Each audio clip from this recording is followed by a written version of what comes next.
Difficulties تو سب سے پہلے اگر دیکھیں، پہلے تو گھر والوں کو سمجھانا پڑتا ہے بھائی آپ اس کی طرف اپنا نظریہ بدلیے.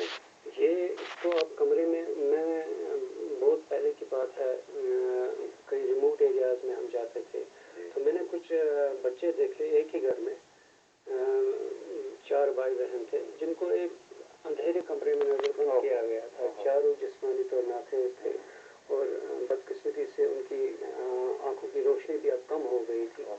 تو جب ہم وہاں گئے تو ہم نے ان کو بتایا کہ آخر کیوں، تو ان کا جواب یہ تھا کہ یہ اللہ کی طرف سے ہیں، اور ویسے بھی ان کے نظر میں وہ کچھ پیر بزرگ سے بچے تھے کہ بہت کچھ جانتے ہیں، جو وہ جانتے ہیں جو ہم نہیں جانتے ہیں. کچھ ایسی دلیلیں تھے ان کی بات.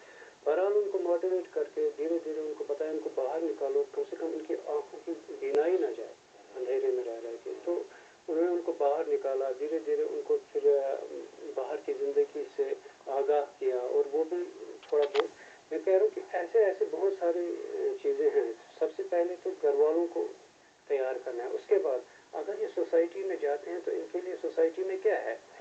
میں ایک مثال دیتا ہوں، چھوٹی سی مثال ہے کہ اگر ایک جسمانی طور ناقص انسان ہے جو ویل چیئر پہ ہے، جو چل نہیں سکتا، وہ مان لی کسی دفتر میں جانا چاہتا ہے، کسی بینک میں جانا چاہتا ہے، ایکسیس نہیں ہے وہاں پر، کیسے جائے گا. ایکسیسیبلٹی سب سے بڑا ایشو ہے. گاڑی میں چڑھنا چاہے گا کیسے چڑھے گا.